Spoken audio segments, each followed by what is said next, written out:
Okay. So this is now the meeting of the Arizona Board of Regents, Finance, Capital, and Resources Committee, and we are called to order and are in public session.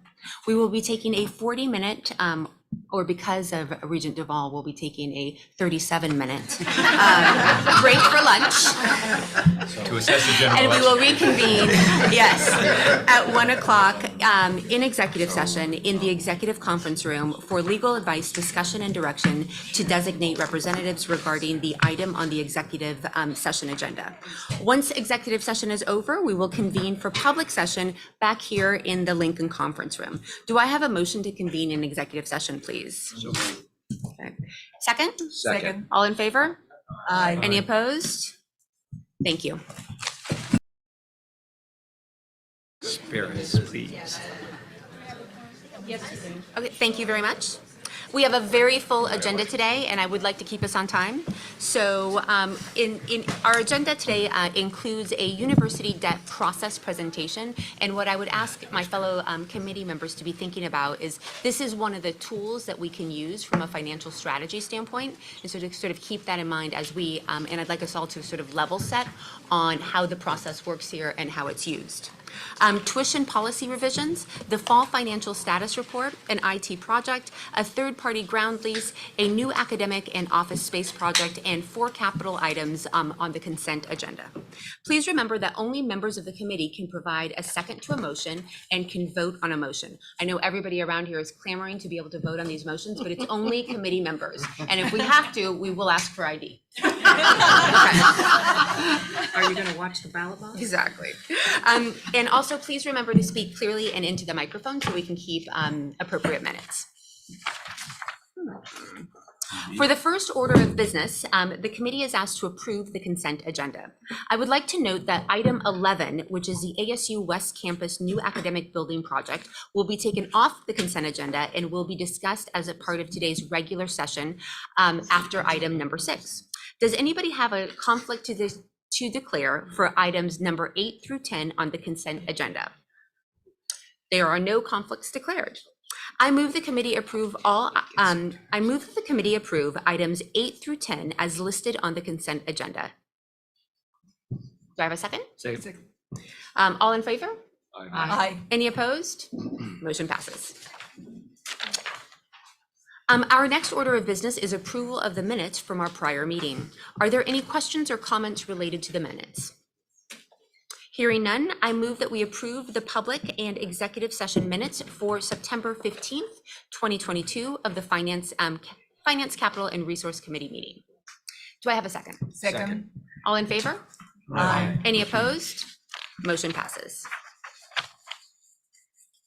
Excuse me. Now on to our university debt process presentation.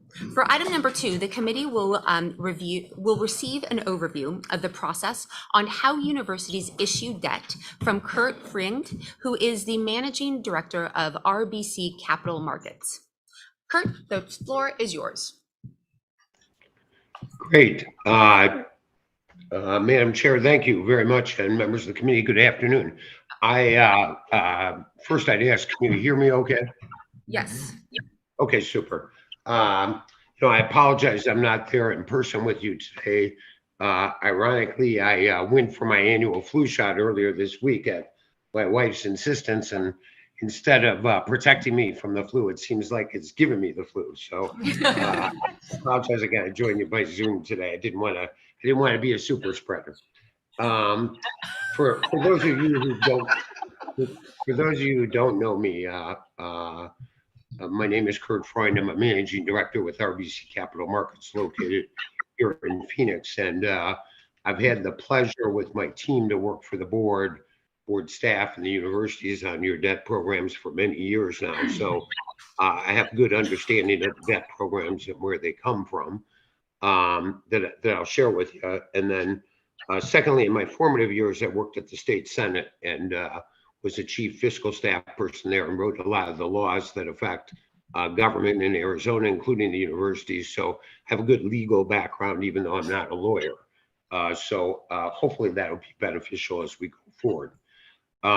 For purposes of our discussion, I was torn. Initially, I was not going to do a PowerPoint, but then I thought maybe it'd be helpful for the discussion. It's a little dense at time talking about the debt programs and all.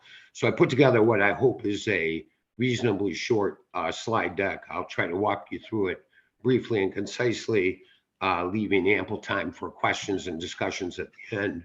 But feel free to interrupt me as I go along. So just turning to page 1 of this deck, I thought I'd set the table just by talking about what are the drivers of the capital financing needs at the universities. And, obviously investment in capital assets is primarily a function of supporting the mission and the growth of each individual university. And it's set up by the fact that from a cash flow standpoint, no university really produces enough cash to pay for everything on a cash basis. So you turn to debt, obviously, in that case. I think that also has a benefit, though, because you're financing long-term capital assets that are going to last for 30, 40, 50 or more years. And the benefit of doing debt is you're able to spread the cost of that capital asset over a much broader user base, which I think has some equity to it and is also more sound from a financial standpoint.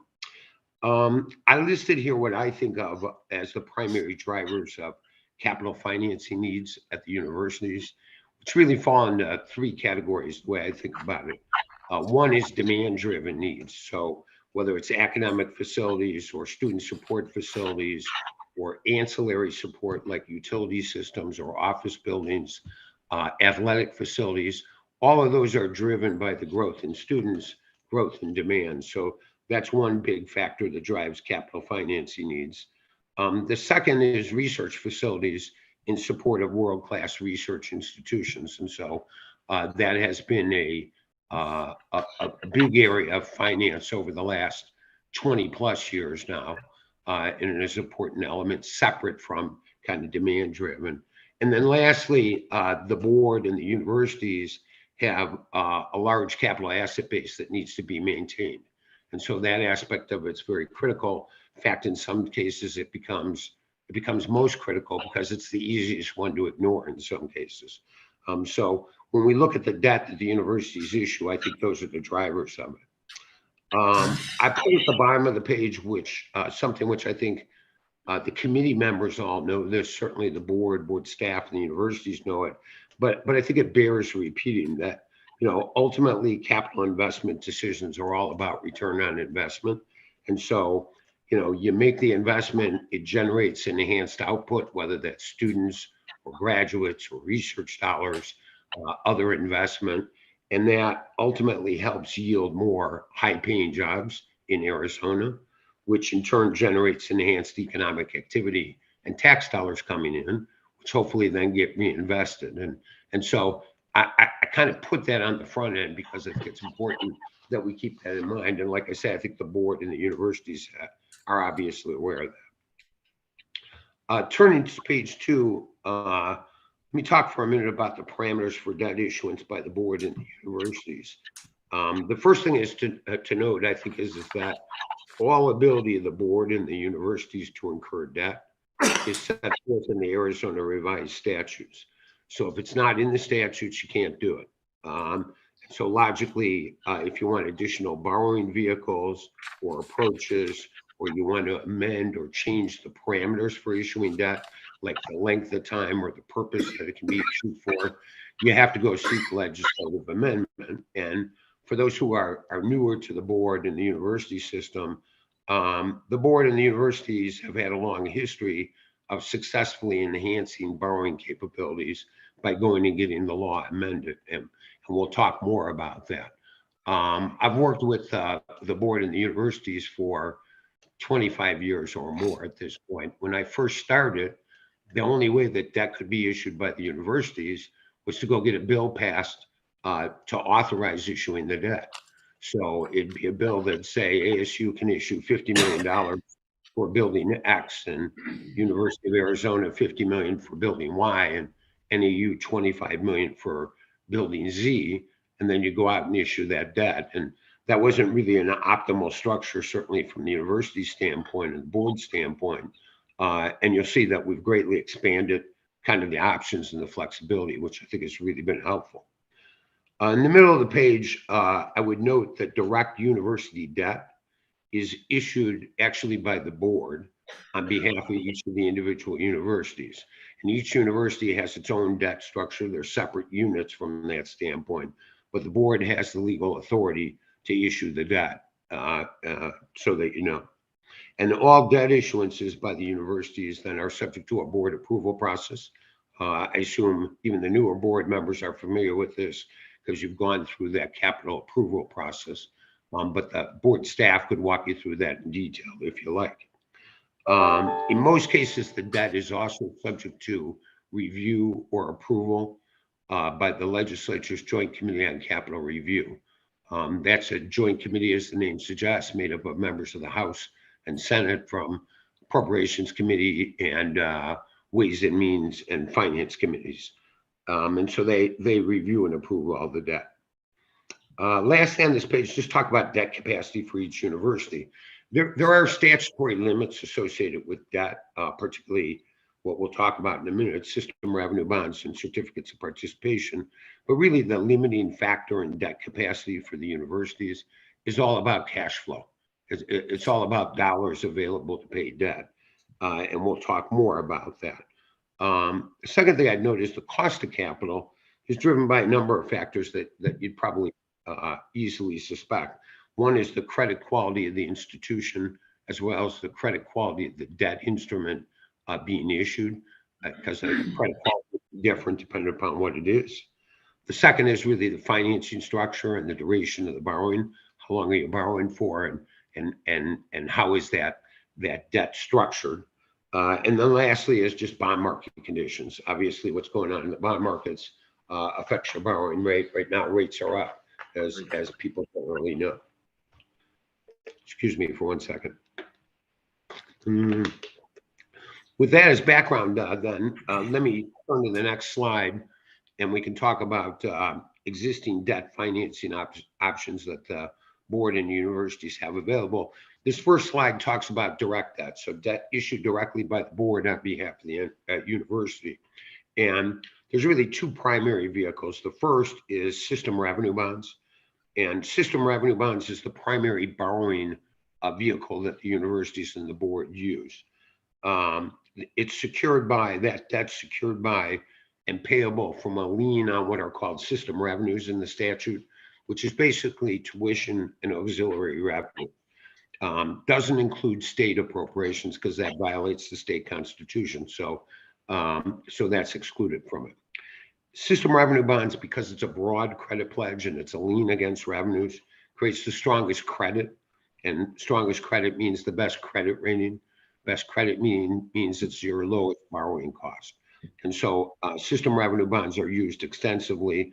The statutes put a couple of limits in. One is that the financing term for system revenue bonds can't exceed 40 years.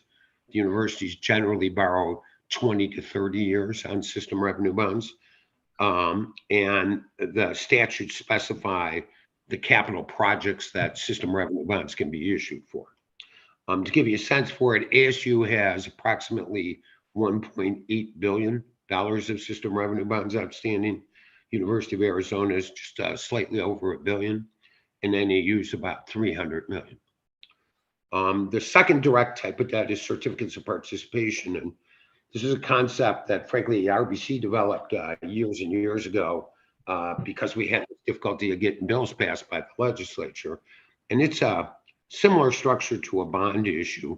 You have annual principal and interest payments, semi-annual interest, annual principal, but it's not secured by a lien on revenues. And so it entails ground leasing out land that the board and the universities own, and then borrowing money, building a facility on it, and lease purchasing that facility by the university over the financing term. There's two structural factors with COPS that come into play. One, the facility being financed serves as collateral for the financing. So kind of like a mortgage, if you go out and get a home mortgage, similar to that concept, except it's not a mortgage, it's a leasehold interest because we do a ground lease. So the board never loses control of or ownership of the land. And then second, it's subject to annual budgeting and appropriation by the board to make the lease payments. And because of that, it's a slightly weaker credit than a system revenue bond. So it has a slightly lower credit rating, slightly higher interest cost to it. It's payable from any lawful funds of the university. So in addition to tuition revenues and auxiliary revenues, you can also use state appropriated dollars to pay them. Again, to give you a feel, ASU has about 120 million of outstanding COP debt, University of Arizona about 58, and NAU about 33 million. The last thing I'd note about system revenues and COPs at the bottom of the page is they're subject to a statutory.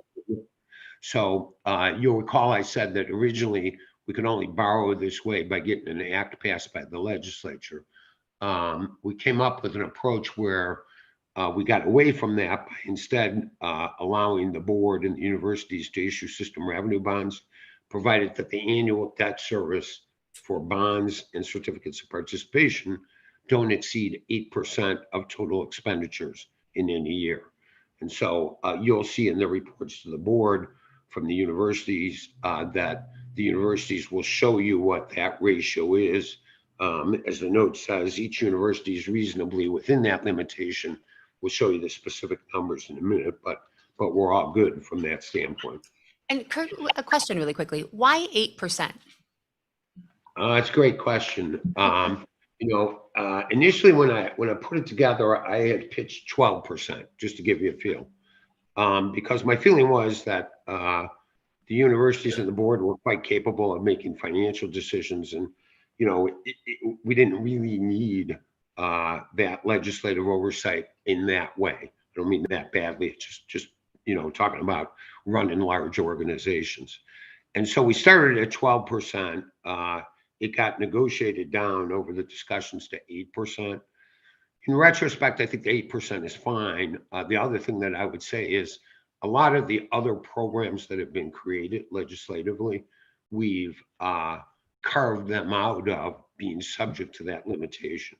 So basically all that's subject to it is the system revenue bonds and the certificates. Some of these other programs are not subject to it.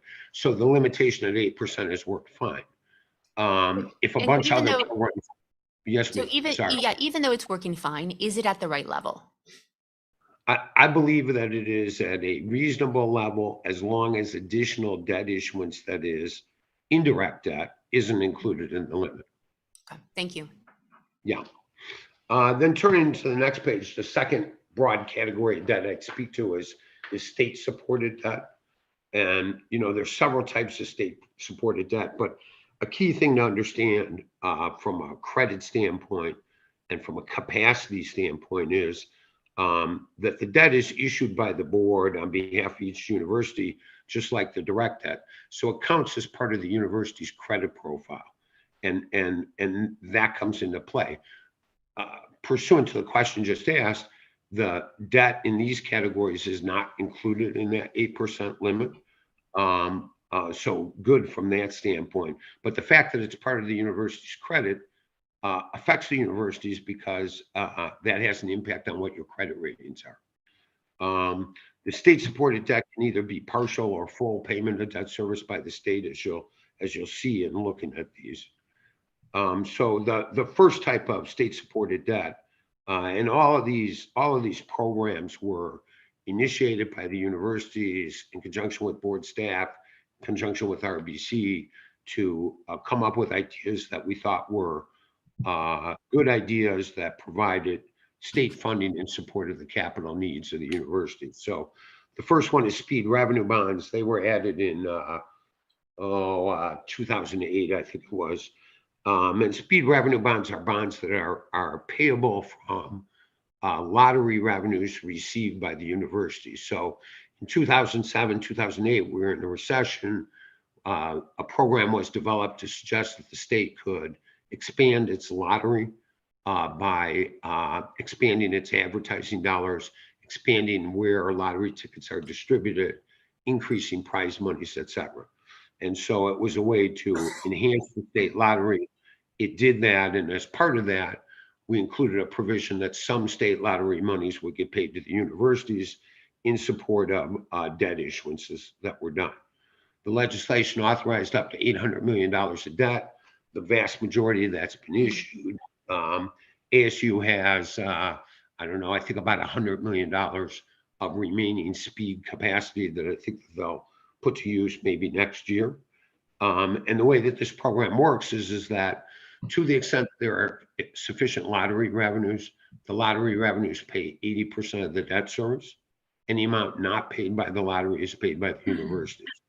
And so to date, since this program began, lottery revenues have always been sufficient to pay the debt service. Lottery revenues, just to give you a sense for it, amount to about, right now, about $47 million a year in funding. And if that money didn't go to the universities, it'd go to the state general fund, just so you have a feel for how the legislature might look at that. The second state-supported program is research infrastructure lease purchases. These are basically certificate of participation issues, again, issued by the universities. It was a program authorized in statute,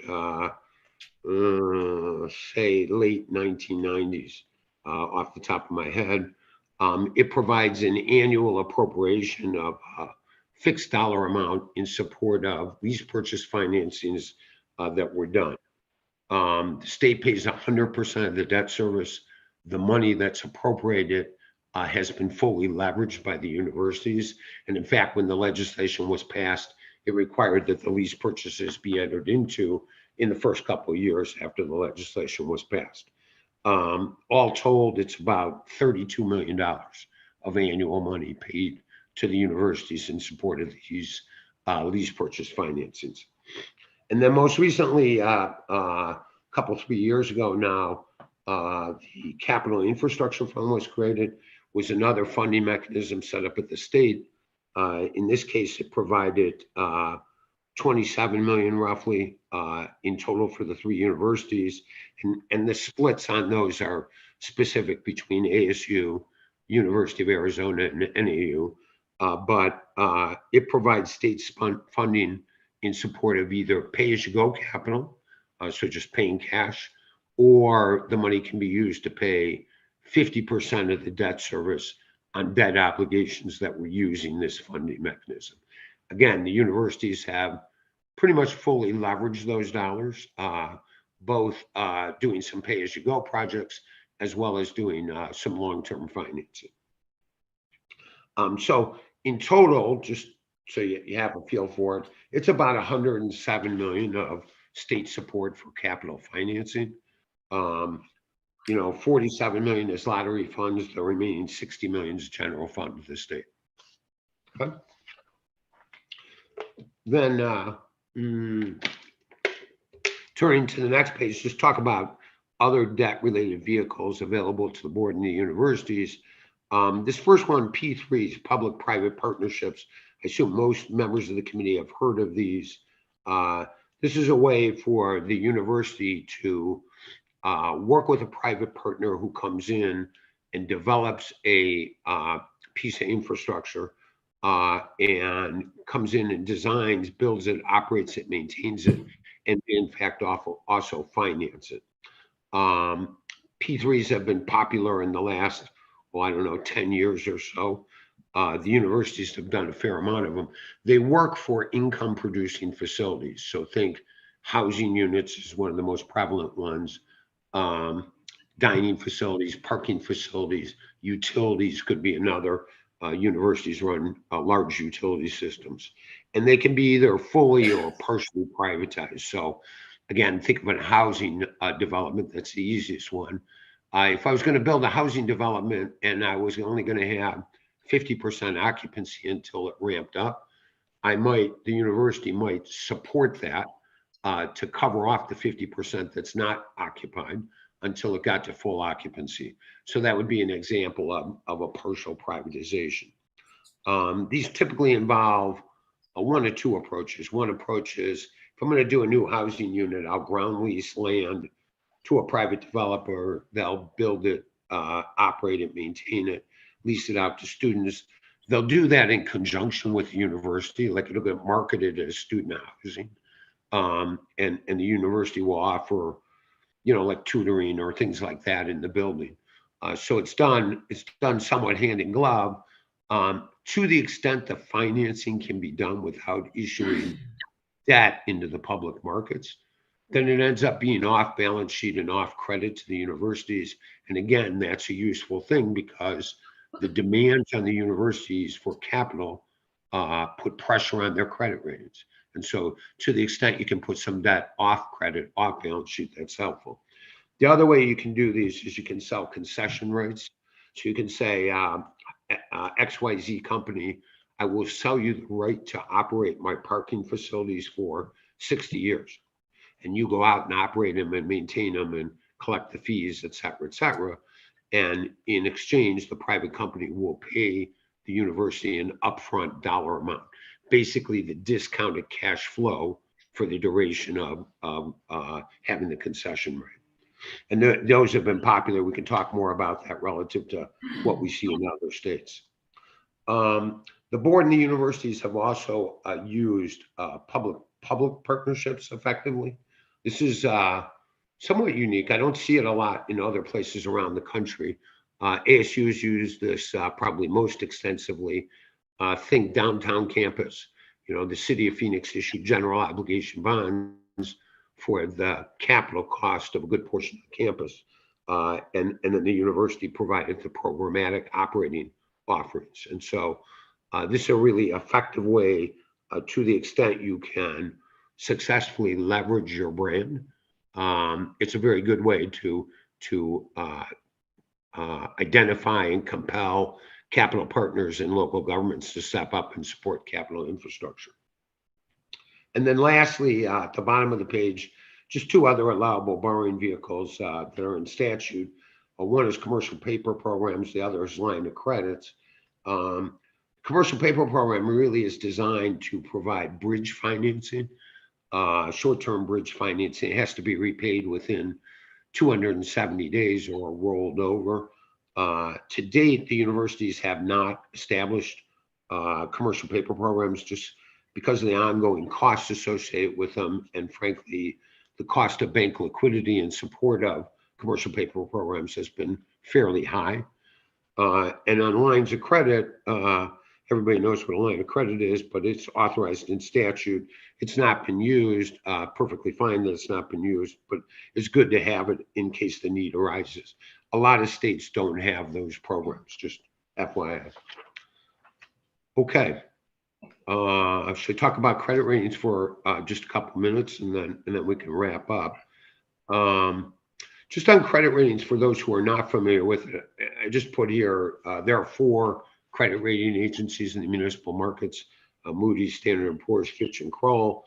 They're all perfectly fine. Moody's and Standard & Poor's are the ones that have been around the longest. Kroll is the newest in the game. We obtain ratings from, the university system, obtain ratings from Moody's and S&P at this point. Basically, there's not a need to have all 4, and there's a cost to having all 4. So no sense incurring the cost if there's no benefit from it. Investment grade ratings run from AAA, the highest rating, to BBB. The nomenclature used by the different agencies is a little bit different. So Standard & Poor's will say a rating's AA or AA plus or minus to indicate strong AA or weaker AA. Moody's uses 1, 2, and 3, with 1 being stronger, 3 being weaker in the category. I think it's important to note for the board, that ratings are subjective opinions. They're obviously based on objective data. Like they gather all the data, they run all the ratios, they do all that stuff. But they also make a subjective determination in looking at a credit, which generally has been useful, I think, to the Arizona schools. And it's also an opinion of relative credit quality. It's not about, do I think you're going to repay the debt? Generally speaking, most municipal debt, you think that that's going to be repaid, no question, for any, reasonably rated debt. But it's more about looking at it relative to what are your resources, what is, how much fund balance you have, what's your profitability, those sorts of things. And as you might suspect, the rating analysts take into consideration a bunch of different factors, student demographics and demand. Arizona schools have generally been good on that historically. A little tougher maybe in the shorter term, but historically it's been good. Income statement metrics and profitability. Again, that's been more of a strong suit for Arizona schools because demand's been strong. So our income statement metrics have been generally good. Balance sheet ratios and debt burden are two other things they look at. In that category, frankly, the Arizona universities come up short compared to the rating levels that they're at.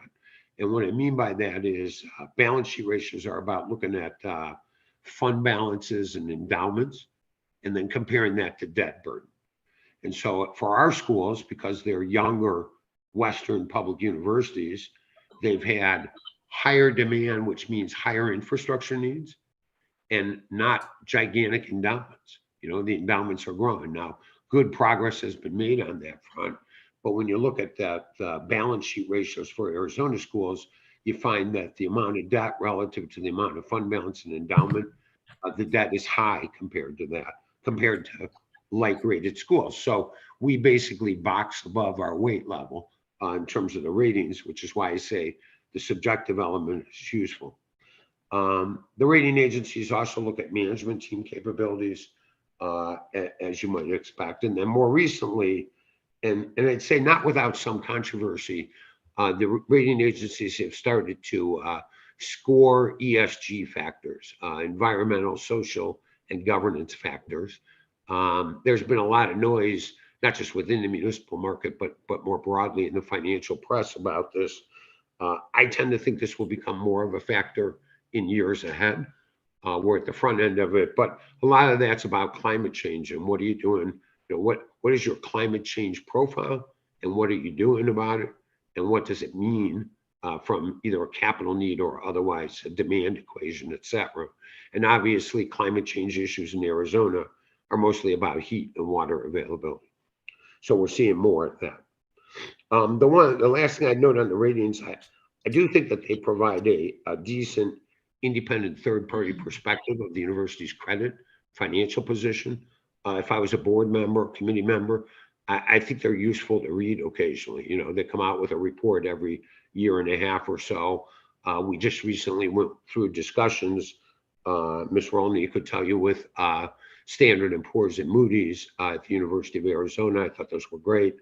And they'll put out a report, and those I think are useful to read. The other thing I would note for the committee members is maintaining the current ratings may not always meet the needs of the institution. And so, you know, as I said, if you read those rating reports, they'll say at the rating level that you're at, you can't issue a ton more debt. You can issue some, but not a ton. And I think each of the universities has adjusted their financial plans to recognize that. But at some point you might say, you know, it's okay to have a one notch lower rating. My debt cost is nominally higher, and that's okay if I need it to meet my institutional needs. And so I just pass that on for food for thought. Turning to the next page, just finishing up on ratings. You know, I've listed here what the ratings are for the three universities for each of the credits that we've talked about. You know, focused on system revenue bonds, you can see ASU and University of Arizona are rated about the same in that mid AA range. S&P has University of Arizona at a AA minus as opposed to a AA flat. But those are good, solid ratings. Those are well in line with peer ratings for institutions the size of ASU and University of Arizona. NAU is rated lower. It's a smaller institution, a more limited financial profile, more limited demand. It's kind of consistent with where it stacks up relative to public universities, but still a solid rating, just one notch below a AA. It's A plus A1. Just briefly on the certificates of participation in speed bonds, you'll see that for each rating there, they're generally one notch lower. So if I'm a AA at ASU on my system revenue bonds, I'm a AA minus on speed and a AA minus on certificates of participation. Probably a logical question for the board members would be, well, how much more does it cost to borrow if I'm lower rated? The difference between a system revenue bond and a speed revenue bond in most markets is probably 10 to 15 basis points. So if I was borrowing at 4% on system revenue bonds, I'd borrow at 410 or 415 on speed. Certificates of participation a little wider, even though they're rated the same as speed. They're a weaker credit because they're a lease, and not all investors want to buy a lease structure. So they're generally 20 to 30 basis points higher than a system revenue bond issue. I will tell you, I could run numbers for you and show you, but I will tell you that's a relatively insignificant difference. If you go out and borrow 20, 30 years and you're paying 30 basis points more, that is not a big differential. So just useful to know that in looking at it. Finally, at the bottom of the page, I just listed out the outstanding debt of each university from their recent reports to the board and where their debt ratios are. You can see the debt ratios are both with and without the speed debt, something that the board and board staff has recorded for a long time, looking at it both ways. And you can see without speed, it's generally in that low 5% range compared to 8%. So at a very solid level. Higher with speed. NAU and University of Arizona are a bit higher on speed than ASU because they have more speed debt outstanding. Okay. And then finally, just turning to this last page, and then I'll be quiet. Just talking about additional financing concepts. My takeaway for the committee members would be, the primary issue for the universities in terms of capital financing capabilities is about funding, not financing. And so our Arizona universities have really done a great job over 20 plus years now, expanding the vehicles available to borrow money. And they really have done a good job on it. When I look across the country, I don't see a lot of other ideas that people have or are doing that would be additive to what we do here. And in many cases, it's less than what we do here. The key thing, though, is cash flow to repay debt. And so Texas is a good example of that. Texas issues two primary types of debt, the UT system. They issue like what our system revenue bonds, like what we do, backed by tuition and fee revenue. But then they issue a considerable amount of debt based on their endowment fund earnings, which are gigantic. Their endowment fund is land-based, like ours is, quite frankly. But their land base has a lot of oil and gas revenues associated with it. So they can go out and issue debt secured by that oil and gas backed endowment as AAA debt. And that's just not a funding source we have available. And so cash flow is kind of the key. And then the other key, I think, is trying to do off credit, off balance sheet financing is important. Because we can't have unlimited amounts of debt. So that's where those P3 and P3 either with private sector or P3 with another public entity are really important. The additional capital stack considerations, things I think about, are continuing to evaluate public-private partnerships, parking, dining, utilities, housing, etc. It's not always going to make sense. I will tell you that we've analyzed it. I don't know, at ASU, I've probably done it 5 times over the last 12 years, different privatization initiatives, and we've looked at it at the other universities as well. Doesn't always make financial sense, but I think it's something you need to look at. Continuing to pursue public-public partnerships is a great strategy where you have the ability to leverage your brand. Considering century bonds when market appropriate. So I won't go into a long story on this, but century bonds are bonds, like the name implies, that have a 100-year bullet maturity. And you go out and you issue them, and you issue them in big chunks, 500 million, $1 billion. And you use the money to either deposit it in your endowment to enhance your endowment, which drives additional cash flow, or you use it as a bank to fund capital projects. And we've discussed it with the board on a couple of occasions in the past. It would require legislative amendments to enable doing it. Right now is not the right time. Interest rates are high, so you wouldn't want to lock in a long-term higher rate. But when interest rates fall, like they were a year and a half ago, 2 years ago, that's when they make sense to consider. Considering refinancing pension debt. it's kind of a similar thing. The universities have unfunded liabilities in their pensions. To the extent you can borrow money directly at a lower cost than the discount rate for the pension, you save a bunch of money. Again, we had queued this up with the board. ASU was going to go forward with it. The other universities were considering it, but then the legislature kindly came in. We advised the state as well. So the governor's office proposed using cash to pay off all the unfunded liabilities in the public safety personal retirement system, eliminating the need for us to do debt for it. But that's something that we should continue to consider. And then lastly, obviously, pursue additional state funding programs for capital. As my comments suggest, the universities and the board have been really good at doing that every few years, and we need to continue doing that, in my opinion. One huge benefit would be if we could get the state to issue debt directly and then give the proceeds to the universities. But to date, we've not been able to convince them of the thoughtfulness of that approach. So with that, Madam Chair, I'll stop talking. Thank you so much. That was really informative. Are there any questions from committee members or thoughts to share? I just have one question for you. And you referenced looking across the country and not necessarily having seen a program that you feel would be appropriate for Arizona to consider. And I would just flag that for you, that if there is something or a mechanism or a program that you think would be good for Arizona to consider, we would welcome you back at any time to talk to us about that. I appreciate that. You might suspect this, but anytime we come up with a good idea someplace else, we look to do it. One of the things I'd mentioned, that we're looking at in some other jurisdictions is more variable rate debt, where the interest rate resets on a daily or weekly basis.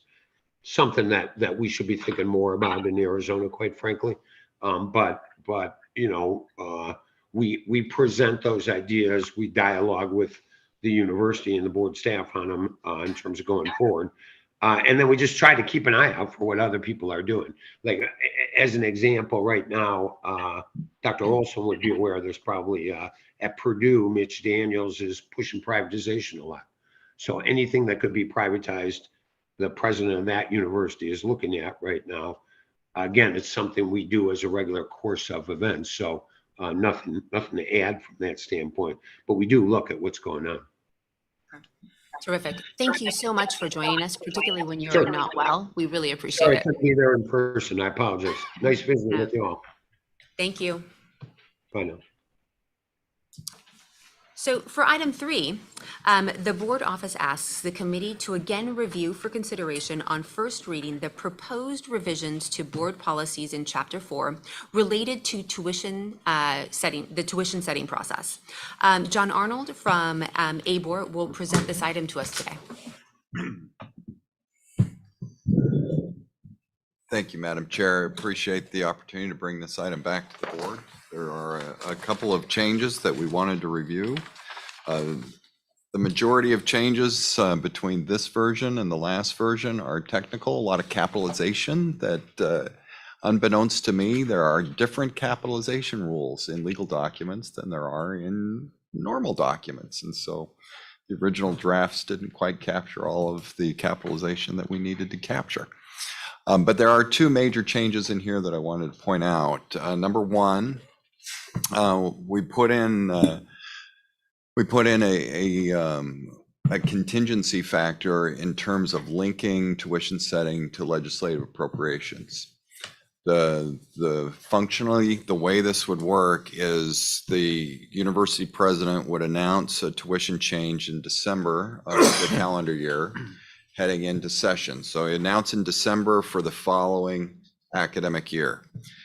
What the policy adds is if the legislature meets certain thresholds in terms of appropriations for ongoing general operating dollars or ongoing financial aid dollars, then that proposed tuition increase would revert back to zero or to the prior year. We also put in the inverse.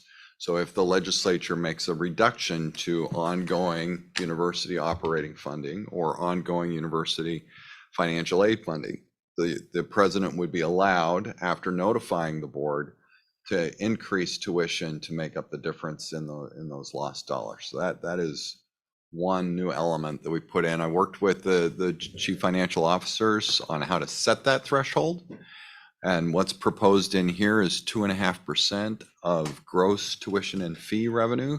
So we tied it to student revenues, so it'll grow over time. That threshold right now produces a little over $100 million, about $110 million as a system, with varying amounts for each university. Still talking with the CFOs a little bit about that threshold, but that's what's in the proposal today and what we would move forward. And if we need to tweak that, we'll bring that back to the board. Any questions on that change? Brilliant. Thank you very much, Madam Chair. As at our last meeting, when Regent Duvall suggested this, I stated that philosophically I supported it, but I was very concerned with the criterion against which we would reduce tuition. I still remain concerned about that. I think you know that, based on our private conversations about that the other day. But I've also begun to ask myself whether indeed this whole line of thinking really comes out of a different era, an era in which our universities were fundamentally dependent upon state funding, and we saw them as state institutions for which the state provided funding. As I consider the future, and I consider the growth and demands on the state budget, whether that comes from Medicaid, whether it comes from prisons, or from other demands that may already be there or come along, I wonder how much we can rely on the state to really offer the kind of funding that it does today, and it has done so in the past. And frankly, I doubt that we're going to see great increases as much as I might wish they would come. In fact, I worry that we will see declines in funding as these other demands upon the state grow. One has to be committed to a higher tax rate in order to address all of those demands and also provide more funding to our universities. I see no will in the people to support increased taxes, nor political will to do so. So I guess I've begun to think of this approach as an approach that may have had its day, sorry, Fred, but one which I'm not sure I can any longer support. Instead, if I put myself in the position of President Robbins sitting across the room from me, I say, if I were President Robbins, I would look at both my expenses, my planned improvements to the quality of the University of Arizona, and how I'm going to deliver on the revenue to address all of those demands that I confront. And essentially, it becomes a matter of looking at your financial statements and looking at whether you indeed have the revenue to really do not only what you've been doing, but what you need to do for Arizona, for our students, and for the citizens of this state. And in doing so, one has to look to means to raise that revenue in a whole sort of ways, including tuition. And while the University of Arizona and Arizona State University have greater means, not equal, by the way, as President Robbins knows, to raise revenue in alternative methods, NAU does not have easy methods to do so. So I guess I've come to think of this more from a business perspective and a financial perspective, where one must raise the revenue necessary both for current endeavors and future.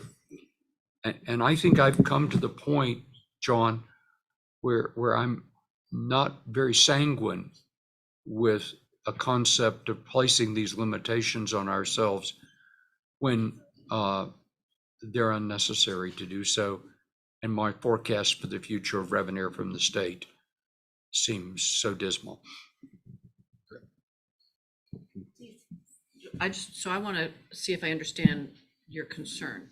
So the issue is if the state maintains its level, that we would not increase tuition.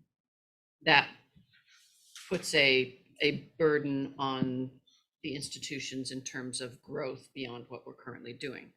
Is the flip side also that, is there a concern about the willingness of the universities, or frankly, the ability to maintain your student enrollment if we are suggesting if the money goes down from the state, that we would then be increasing tuition to offset that amount, which, depending on the decreases from the state funding, could be a significant number, which would, significantly impact, potentially enrollment, college going, the whole equation.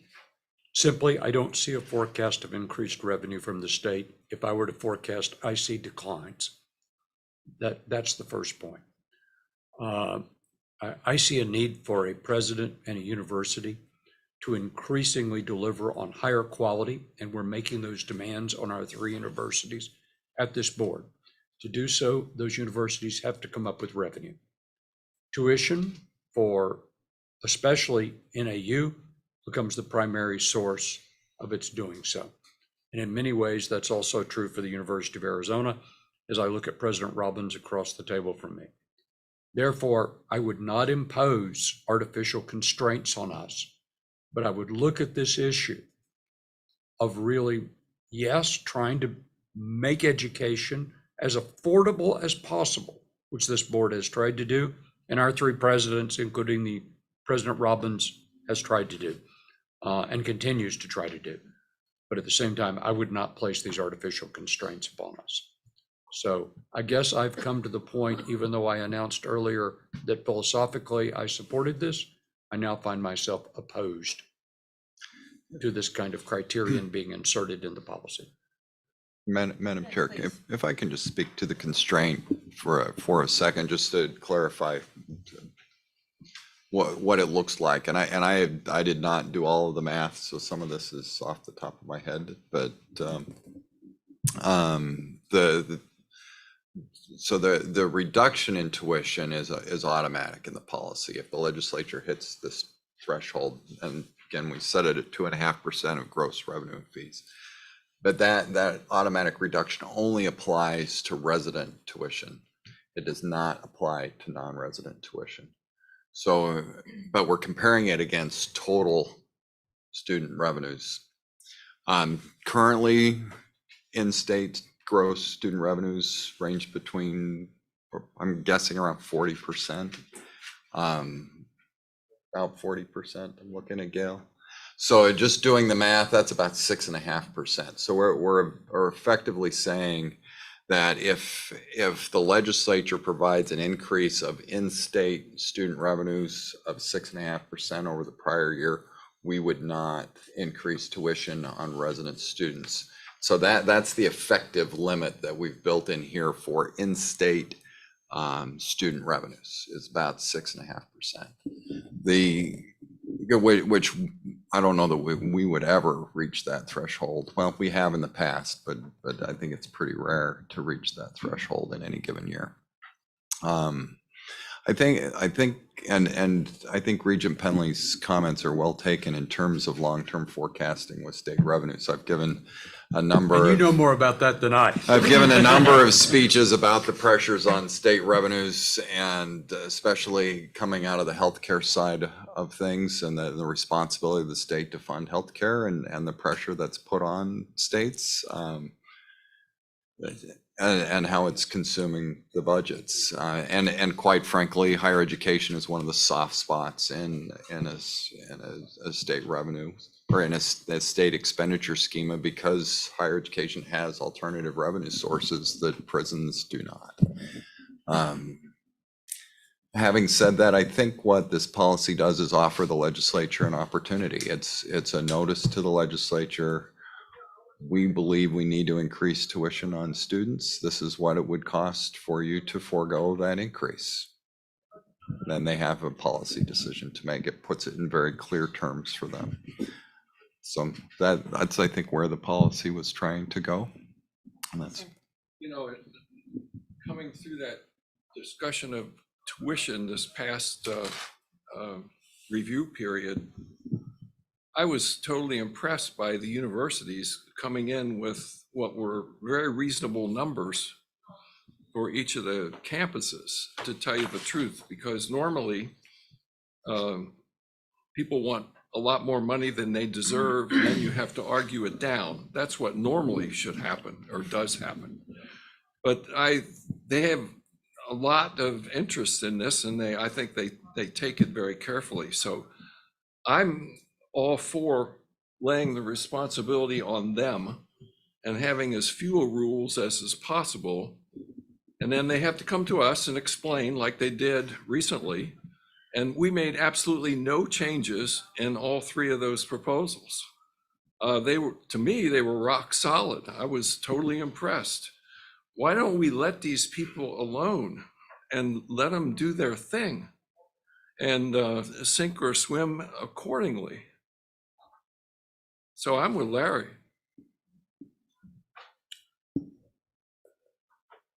Regent Duvall? Sure, be happy to respond.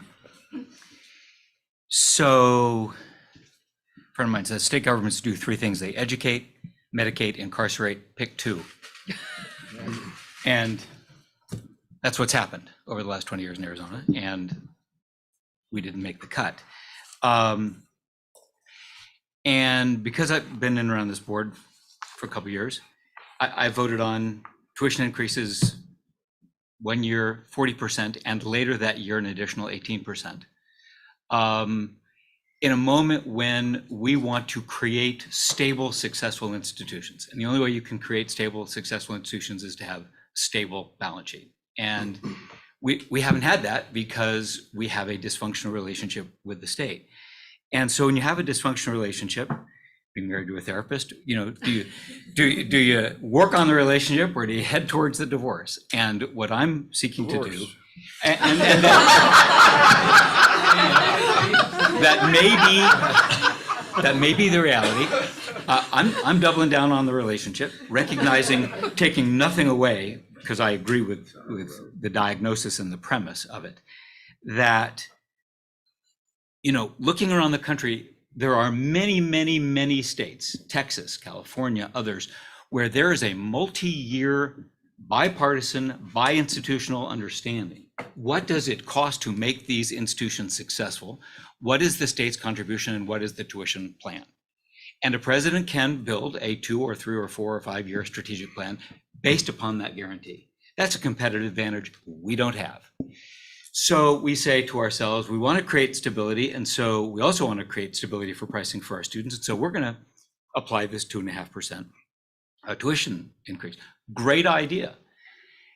In the absence of our partner making an equal multi-year commitment, we are turning the 2.5% into a ceiling. And what I want to do is try and take the 2.5% and the revenue that reflects and create that as a guarantee, whether that's from the students and families or whether that's the state. We are agnostic. We just want to be able to tell our presidents, you can count on this to build a successful program.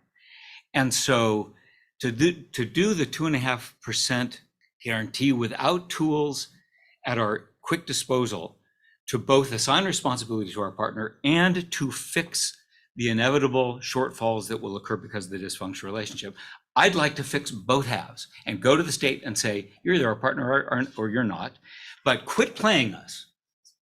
Because what you do now is you play us. You say, man, tuition is too high. And yes, Madam Chair, I vote no on the university budget. And it's on us. And so we get played.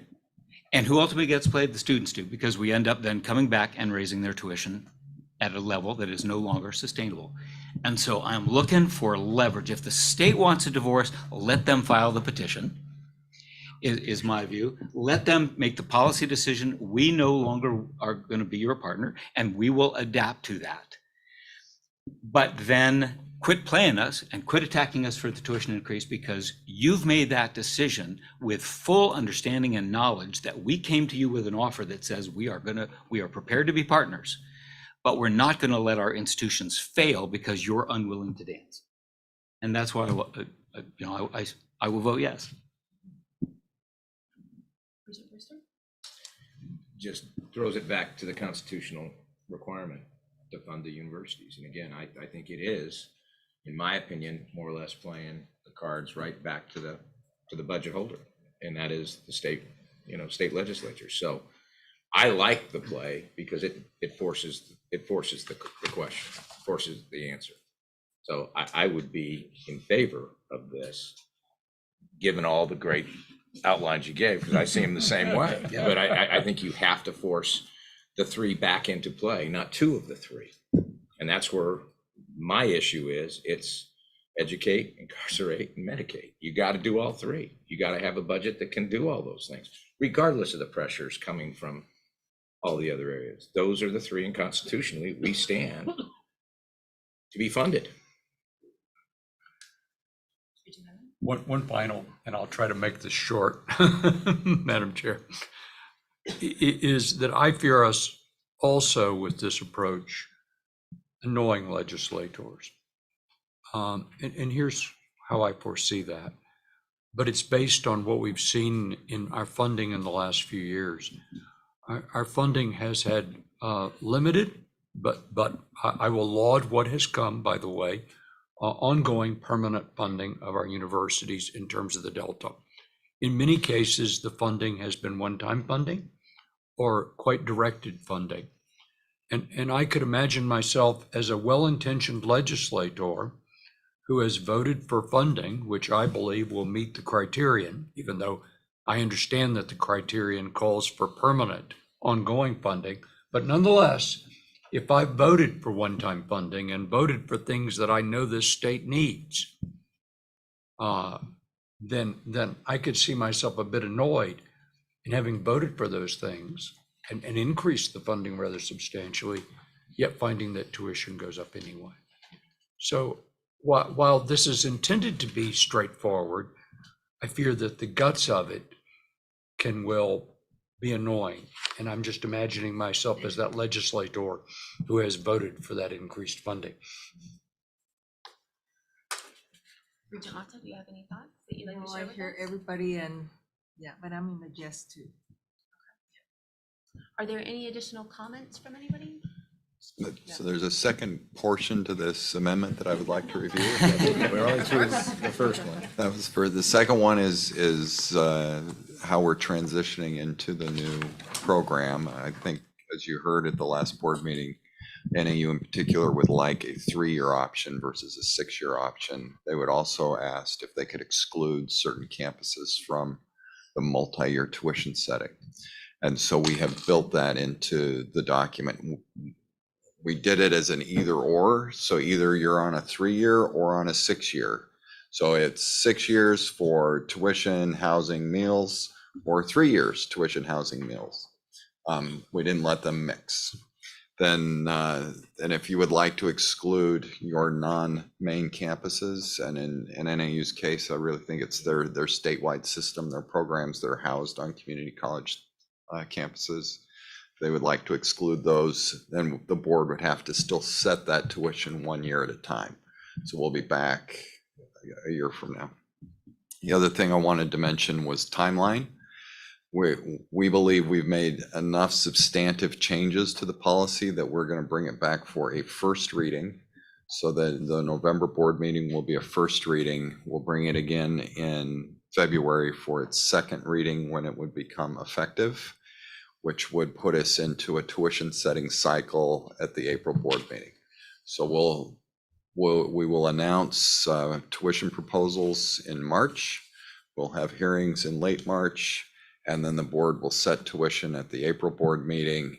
And at that April board meeting, you'll set multi-year tuition, assuming that's all goes smoothly from here.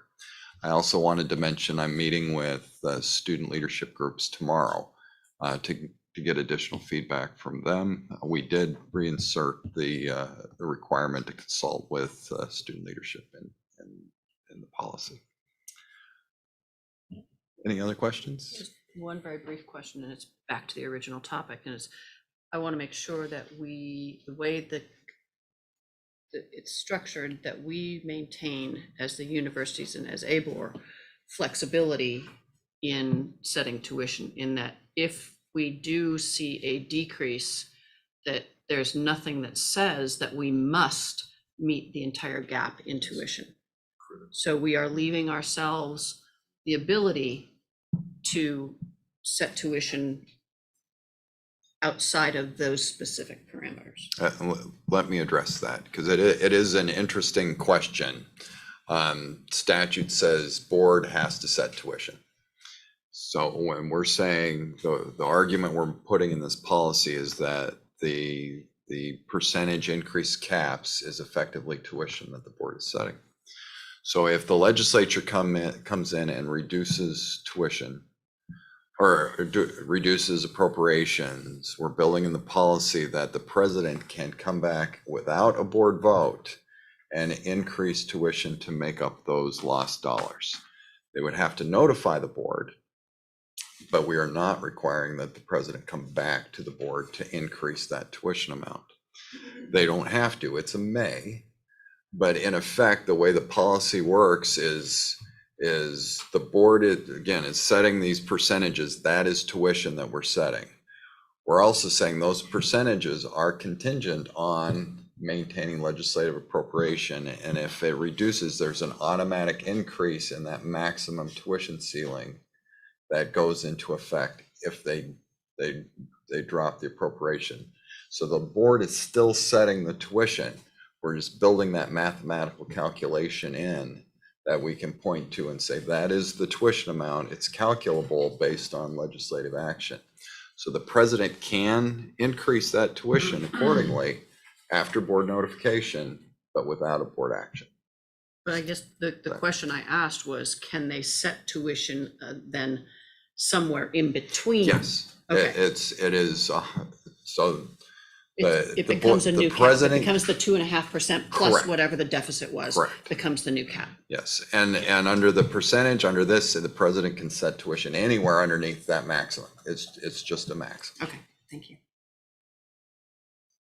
Any other Get out of their discussion? way. Just one last point. We had a number of comments about the non-resident tuition rate at 4 times the base rate, whether that was too high. Good discussion with CFOs, and this version leaves it at the 4 times rate as a market rate, and the market forces are really going to drive that rate. We just wanted to stay out of the way. Is it pegged rate or is it a ceiling? It's a ceiling. It's a ceiling. It's a ceiling. It's 4 times the base rate. So, and that should give them capacity in order to set market rates in various markets. They were all comfortable with that. The President Crow sent out this set of charts recently that showed a lot of the relationship of Arizona to other states in terms of funding by their local governments and by their state governments.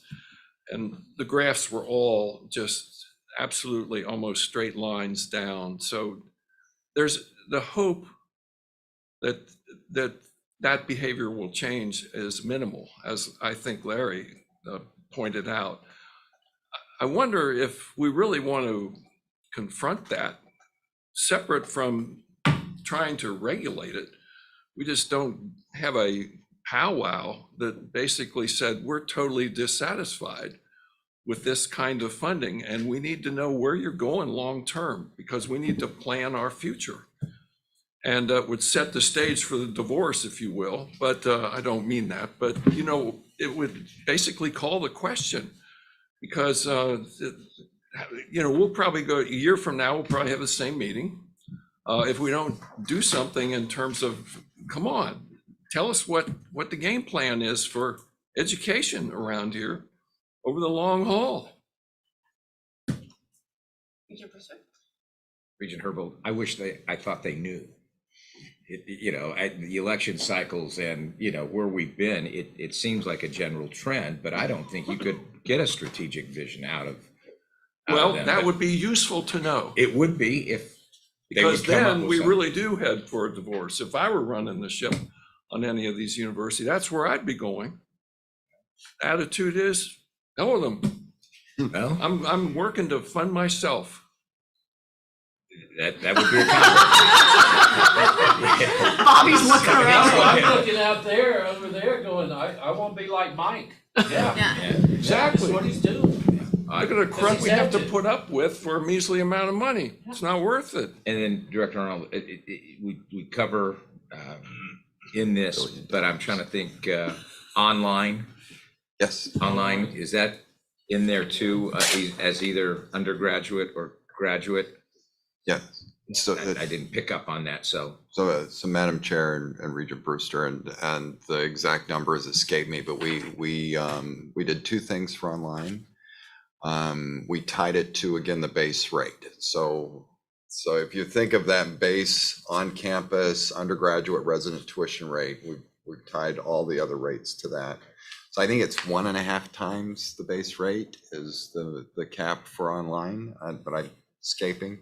There were a number of high-end, high-demand online programs at the University of Arizona that did not fit within that cap. And so there is an exception to that for a specific program. So the university can bring separately from the multi-year tuition setting programs that are just outside of their basic structure. So you will still see, independent of the 6-year cap, some online programs that we're going to have to set tuition for because of the way the University of Arizona is structured. Had to put in an exception. We had a pretty robust discussion around this. And so I do have a protocol issue. If we move this motion and it does not pass, can it be brought back if there are further needs, further conversation, further desire to put a structure like this in place? Madam Chair, there's several options that you have in front of us. One, we can move the motion as written, take a vote. If that fails, we can take a second motion at that time, excluding various components of the policy that may or may not pass. Again, this is a recommendation to the full board. I would note, I don't believe Regent Duval is a member of this committee, so he can't vote. and I figured, really, and trying to vote when he is not eligible. Wow. Election fraud, I'm just shocked.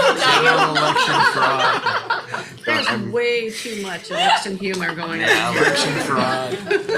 My signature matches. Where's your license? But that would not preclude him from making a motion at the board level to bring, if this language was excluded, to bring it back at the board meeting. So what? And to be clear, he does have voting privileges at the board. He does, For the moment, for now. I probably put it at risk. Suspension. My recommendation would be is to take a motion. If someone wants to make a substitute motion excluding that particular language, then you vote. And then if that passes, then we readdress at the board level based on what Regent Duval would like to do. Or if it passes, if the substitute motion fails, then you go back to the underlying motion, would probably be the easiest way to do it. Sounds good. And I always knew this committee was going to be lively, and we would have interlopers. So, I move that the committee forward to the full board for first reading the proposed revisions to Board Policy Chapter 4, Students' Fees, Residency, Financial Aid, 4-101, Tuition and Fees Definitions, 4-103, Proposal for Tuition and Fees, 4-104, Procedure for Setting Tuition and Fees, and 4-105, Fees, as presented in the executive summary. Do I have a second? Second. All in favor? Aye. All opposed? No. No. Motion moves to the full board.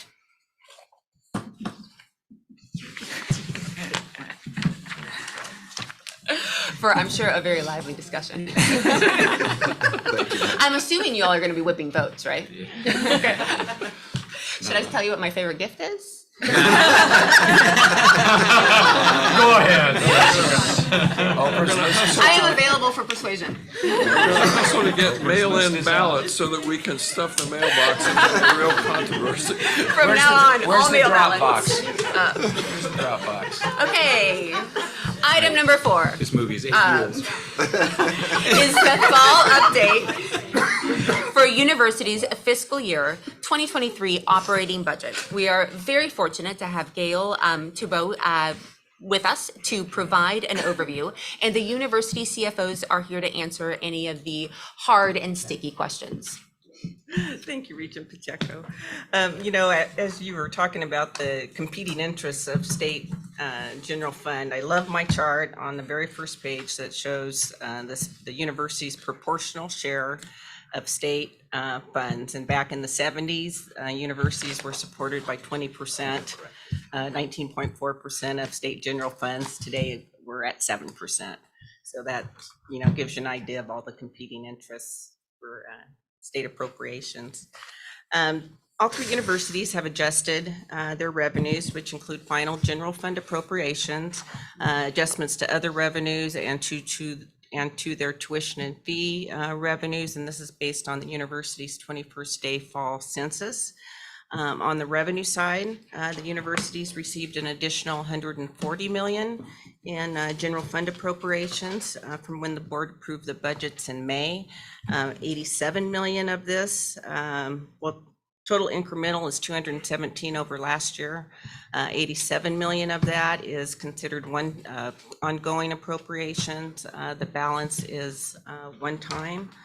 The one-time appropriations include 54 million for HITF, that's the Health Insurance Trust Fund, 80 million for one-time capital and operating, and 30 million to the University of Arizona for the meat processing facility, the feed facility, and the product safety lab. These one-time funds for the U of A actually don't appear under the general fund line in their budgets, but are under grants and contracts. And these will be capitalized, so they're actually shown as depreciation expense for the life of the facilities. And even though we received large general fund increases, when we look at appropriations per student, we still rank at or near the bottom of all 50 states. Our appropriations per student is about half of the US average, and the US average right now is about 9,500 per student, and we're at about 4,800 per student. So looking at tuition and fees, ASU is maintaining their initial tuition and fee estimates. NAU's major change to net tuition is due to increases in their scholarship allowance of 2.8 million, and this better reflects actual student awards. And for the University of Arizona, since enrollments didn't come in quite as they had estimated, they're looking at projecting a decrease of about 5 million in their gross tuition and fees. In addition, U of A is increasing their scholarship allowance by nearly 21 million. And this is associated with increased in institutional support. U of A had a higher retention for 3rd and 4th year students that had higher award than the students that had lower awards. So that kind of skewed their allowances. So this should decrease as those students graduate. On enrollment, if we look at year over year, comparing to last fall, online and non-resident enrollment is driving the increase for ASU. ASU actually saw a decrease in their resident enrollment, but overall ASU's enrollment increased 4.5% over last year. And in 5 years, since the fall of 2017, ASU's enrollment has actually increased 30%, which is extraordinary. For NAU, they saw a reduction in enrollment from last fall. as they had anticipated. There was a slight increase in on-campus resident FTE, but they saw decreases in their non-resident and in their resident online. So in the past 5 years, NAU's enrollment has actually decreased 9%. For U of A, their year-over-year increase was 2.3%, and this was mostly in non-residents, both on campus and online. And like ASU, U of A experienced decreases in the resident enrollment. And in the past 5 years, U of A's enrollment has increased 9%, so just the opposite of NAU. So if you look at the mix of students for their online, for ASU and U of A, non-residents make up the majority. So ASU is about 80%, U of A is about 77%. Opposite is for the U of A or NAU, their residents make up the bulk of their online, and they're at about 59%. So as the universities shift to online, it does affect university. It has impacts on universities' revenues, as online is not charged at the same rate as on-campus programs. And online students tend to take fewer credit hours. Many are not the traditional student. They may be older, working, families, going back to school to finish degrees they'd started years earlier. So volume is critical as we continue to go into the online enrollment. So for example, ASU's FTE enrollment makes up about 33% of online. But when you look at tuition and fee revenues, online only represents about 23% of their gross tuition and fee revenues. NAU, U of A are a little bit closer. NAU's online is about 12%, and their online revenues represent about 10% of their gross tuition and fees. And for the University of Arizona, online is about 11% of total FTE, and it makes up about 10% of their tuition and fee revenues. So let me just mention international student enrollment. Last fall, we saw an uptick in international student enrollment. That's continuing this year. ASU's international FTE has completely rebounded from the recession, and enrollment is actually greater than before the recession. So they're at just a little bit over 13,000 for their international. This was an increase of 26% over last fall. And they actually have 3,000 more students than they did in the fall of 2019.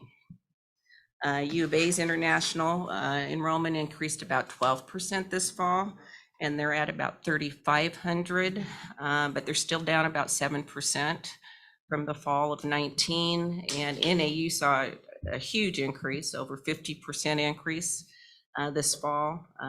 So they have about 940 students, but they're still down about 25% from pre-pandemic. And lastly, let me mention the federal pandemic funding that we've been receiving over the past few years. Those funds are winding down, and they were critical to the universities during the pandemic. Total funding received was about $822 million, and about a quarter of that was for the student emergency relief funding. So I will stop there. And universities are on hand if you have any questions. Are there any questions? Comments? Regent Penley? Thank you, Madam Chair. The declines in online enrollment at NAU and the U of A reminded me, and I'll return to the morning discussion that we had, which Chair Manson articulated so well about strategy, is I think we need to call on President Robbins and President Cruz Rivera to be very clear about what kind of market positioning they have planned for their online programs. And I have no other comment other than that, but it strikes me, given the competition around the country, especially given the fact that, as you know, President Robbins, you all have two on different types of online programs with two very different intents associated with them. So I would just urge us to allocate some time at some point in this committee or at a board meeting to really hear what the brand positioning and strategy really is. Director Arnold, could I ask you to put that on the to-do list? We'll make a note of that. Thank you. Brad? Yeah. I mean, I don't know if it belongs here or if it belongs in the Academic Affairs Committee. We'll Because ask it's a- staff to make the Yeah, I mean, determination. it's a and come back to financial us. and a Yeah. academic. Maybe we could have a joint committee meeting. We're planning to combine the two committees. There you go. Look at that. I'm gonna get rid of another one. Are there any additional comments on this item? Yes, please. I thought this material was dynamite. It was really helpful to get a perspective of what's happening with enrollment overall in the state of affairs. Thing that surprised me the most was out of town or non-residents full-time at ASU and UA are up nicely. And state numbers are actually down slightly. And at NAU, it was disappointing to see a loss in non-residents because they make the money for the outfit. So I know they're to some extent betting on it, that they're going to get some added revenue. So that's something we have to watch because that's important relative to their financial wherewithal. Very interesting data, though. Bjorn, would you like to comment? You were nodding effusively there in the background.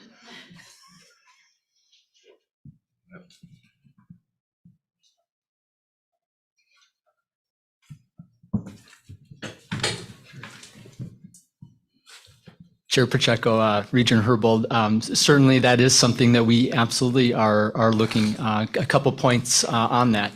Gail had mentioned the rebound in international students, which was really helpful to see here in terms of a 50% increase, and we have strong plans to increase that going forward as well. We'll note that we are also hoping to see the continued strength in Arizona resident. We did grow our overall Arizona resident from last fall. And hopefully, as we continue to build out our access mission, we will see continued growth over time throughout the state from our statewide campuses over the next several years on that. But your key question is a very key component of the task that we are working on for our strategic enrollment management plan. That is something that we are meeting on weekly and really a focus to see what that mix of students is. So it's a very good observation, and it is something that is very top of mind as we look forward, going forward.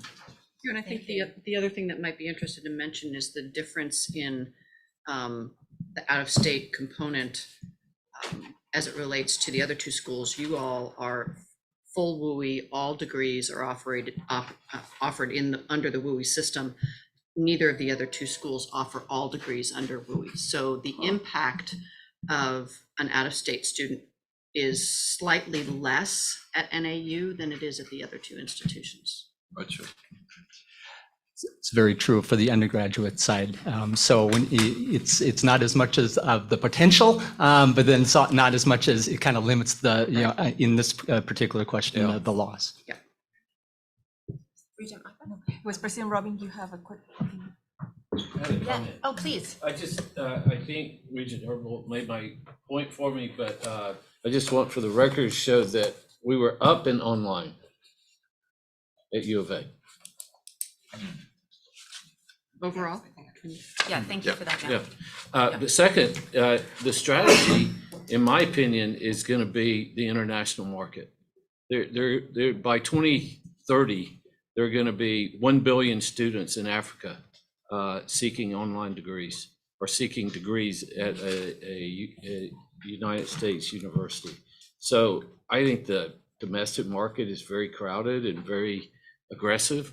I think the international market is one that we're going to go after. The problem with it is you have to price it to the market, meaning that you can't charge the same thing you charge here. Sure. It's like selling drugs here versus selling drugs outside the U.S.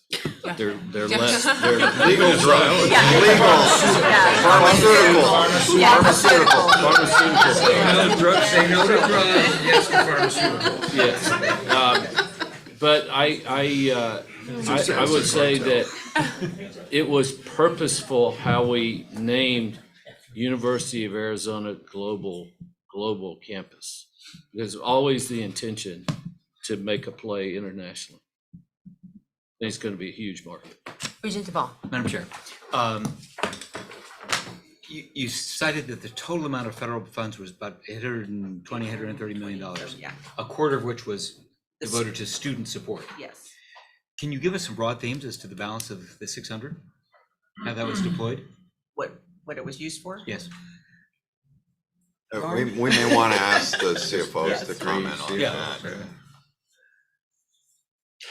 So there was a wide variety of items, and the three main issuances of higher education relief funds did have varying criteria on them. They expanded the criteria as you went through from the first to the last. I can say that IT and the transition to flexible remote learning was a key driver. So beefing up technology in the classroom for NAU Flex and even beefing up Wi-Fi throughout campus to allow more distance learning was certainly a key component. In the third issuance of HERF, they expanded, I believe, to lost revenue to help cover lost revenue, for instance, within some of our auxiliaries that took a significant hit during the pandemic.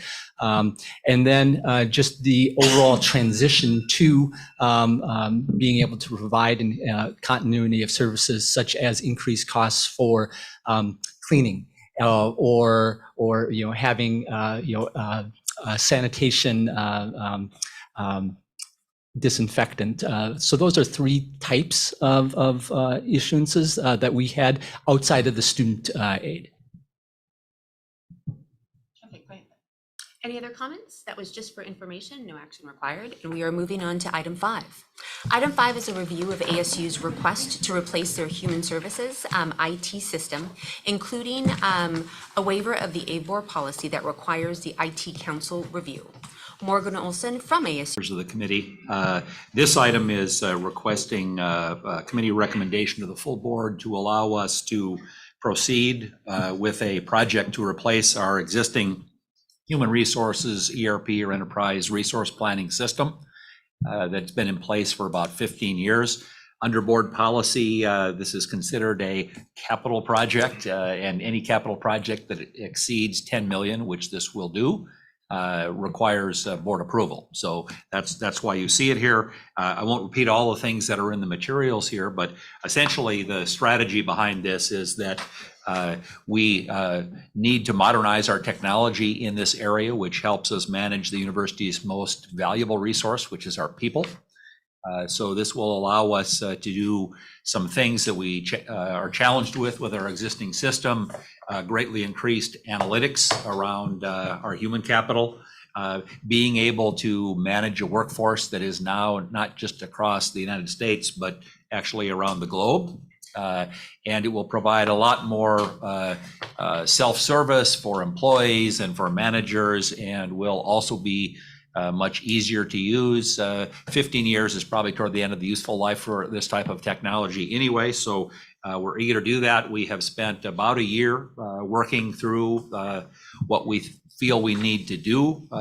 As the materials indicate, we have settled on the Workday Human Capital Management System, which is a cloud-based SaaS or software as a service application, which basically means that a lot of the work of maintaining the system, software, technology stack, networking, et cetera, will be actually done by Workday. We, about 6 years ago, installed Workday Financials. I would hasten to say that we did an assessment that was based on what we thought the best fit was. In other words, we didn't just default to Workday because we already had financials. So that was the basis for our decision after a pretty detailed and comprehensive assessment. But that's where we landed, and that's actually sort of a good thing, just in terms of the integrations that will be necessary. This will also have the benefits of allowing us to eliminate a lot of customizations and integrations of other systems that we have. So a lot of benefits there. So essentially where we are here is that we would like to start this early in calendar 2023. We're going to start with taking a look at all of our business processes. We've already actually got a pretty good start on this. In other words, we want to make sure that, we're sort of automating the processes that we think are better practices, which aren't always what we do today. And so we're doing a lot of benchmarking and analysis there. What you typically do with a SaaS-based application is you configure the system. You don't actually change the software. One of the benefits that has is that with some of our existing non-cloud-based systems, there's kind of a freeze period where you can't change anything, and everybody sort of holds his breath until you get through it and everything works. So the data are all, integrated the way you would expect. These upgrades that we've experienced with Workday Financials are pretty much transparent. I didn't even know they're going on, which is actually a pretty nice thing to have to say. So we would start early in the new year. We are in the process of negotiating final pricing with both our implementation support partner that we will select and with Workday for the subscription price. And we hope to be done in January of 2025 for go live because of a lot of the elements of this system around payroll and tax years and that type of thing. So Madam Chair, with that, I'll stop and stand for any questions you might have. Thank you. And if there are no questions, we'll just go ahead and move. Yes. What's sorry. the IT council? I'll defer to John Arnold on that. Madam Chair? Please. The IT Council was a inter-university council that was established several years ago. It was a reflection of a state IT council at the state level. All IT projects have to flow through through an established IT council of experts from various agencies. We built something that was kind of a mirror of that, but we really allowed it to go defunct several years ago. So we're in the process of updating our policies around all of that. Or you could kill it. Well, and that's the thought is we're going to kill it. It's already dead. We're just acknowledging that. Yeah.